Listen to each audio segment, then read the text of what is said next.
नमस्कार दोस्तों, मैं स्वागत करती हूँ अपने वन उपवन चैनल में और उम्मीद करती हूँ कि आप सभी बहुत अच्छे से होंगे। और जिन्नी भी मेरी उठ के आ गई हैं, इनको मिट्टी पे बैठना बहुत अच्छा लगता है। तो क्या आप लोग भी उन्हीं लोगों में से हैं जो आप अपने नए प्लांट को लाके पुराने गमले में लगा देते हैं, या एक प्लांट को उखाड़ा और दूसरे प्लांट को लगा दिया?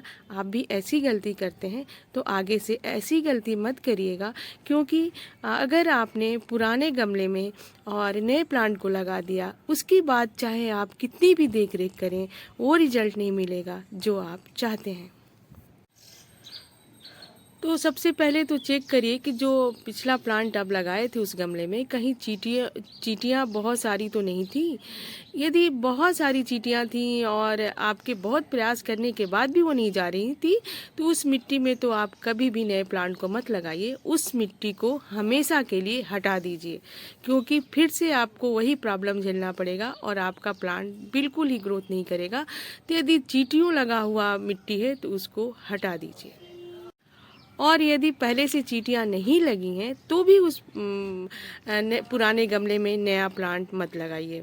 जैसे ही आप अपना पुराना प्लांट हटाते हैं उस गमले से, तो उस गमले की मिट्टी को भी बाहर निकाल दीजिए। ये देखिए, मैंने 2 दिन पहले इसको निकाल दिया था। और मिट्टी को अच्छे से 2 दिन धूप में सूखने के बाद उसकी अच्छे से साफ़ सफाई कर लीजिए, जिससे कि पुरानी जड़ें जो हैं या कुछ भी कंकड़ पत्थर हैं वो सबको अच्छे से साफ़ करके क्लीन कर लीजिए अपनी मिट्टी को 2 दिन धूप में सुखाने के बाद। और अपने गमले को भी 2 दिन अच्छे से धूप में सुखा लीजिए, जिससे कि गमले में या मिट्टी में कोई भी फंगस हो या बीमारी हो तो वो चली जाए और हमारी मिट्टी फिर से रिचार्ज हो जाए और हमारे गमले भी फ्रेश हो जाए। तो इस तरीके से मैं साफ़ सफाई करके अपनी मिट्टी को तैयार कर रही हूँ प्लांट लगाने के लिए। यदि आप ऐसा नहीं करते हैं, कई बार मुझे भी आलस आता है कि सारी मिट्टी को बाहर निकालो, फिर से इसको धूप में सुखाओ और डालो। ये बहुत मेहनत वाला काम होता है, लेकिन हमें ये करना ही पड़ेगा।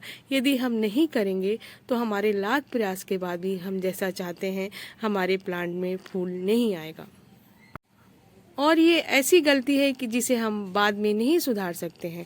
यदि हमने प्लांट लगा दिया तो फिर हमें नेक्स्ट सीजन या नेक्स्ट प्लांट लगाने तक इंतज़ार करना पड़ेगा।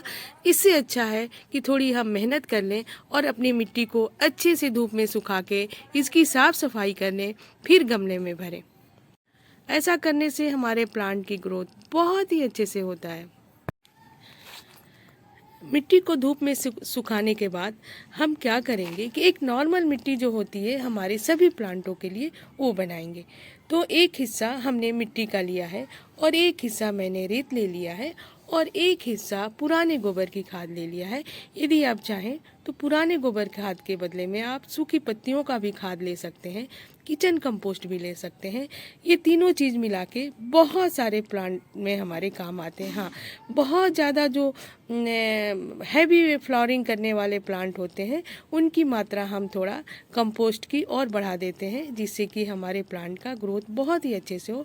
लेकिन यदि नॉर्मल हमें मिट्टी बनानी पड़े अपने सारे गमलों के लिए, तो ये मात्रा सबसे सही होता है।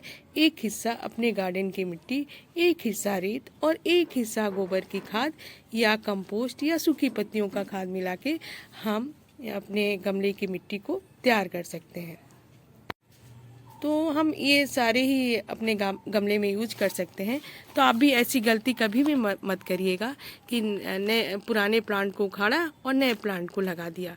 उसके पहले अपने गमले की मिट्टी को निकालिए, उसको अच्छे से धूप में सुखाइए, इसको रिचार्ज होने दीजिए और ये फिर से उतनी ही उपजाऊ हो जाती है। हमें कोई नई मिट्टी की ज़रूरत नहीं है। हाँ, लेकिन अगर चींटियों वाली मिट्टी है तो उसे चेंज कर दीजिए, उसे हटा दीजिए और गमलों को भी 2 दिन धूप में सुखा दीजिए। ऐसा करने से हम जो भी प्लांट लगाएंगे तो बहुत ही अच्छे से ग्रोथ करेगा और हमें बहुत ज़्यादा ना इसमें फर्टिलाइज़र देने की ज़रूरत पड़ेगी और न ही इसमें फंगस लगेंगे और न ही बहुत ज़्यादा कीड़े मकोड़ों का अटैक होगा। तो सबसे जो बेसिक चीज़ होती है वो हमारी मिट्टी होती है। यदि हमने मिट्टी को अच्छे से बना लिया तो हमारा प्लांट बहुत ही अच्छे से ग्रोथ करेगा और बहुत अच्छे से चलता रहेगा। तो हमें थोड़ी मेहनत तो करनी ही पड़ेगी इसके लिए। तो हम ऐसा कर सकते हैं और हम जब भी नया प्लांट लगाएं तो इस प्रक्रिया को ज़रूर ही दोहराएं, क्योंकि ऐसा नहीं करने से हमारा सारा प्रयास विफल हो जाएगा, फिर हमारा प्लांट भी खराब हो सकता है। इसके लिए इतना तो हमें करना ही पड़ेगा। और यदि मेरा वीडियो पसंद आए तो लाइक एंड सब्सक्राइब भी करिएगा। धन्यवाद।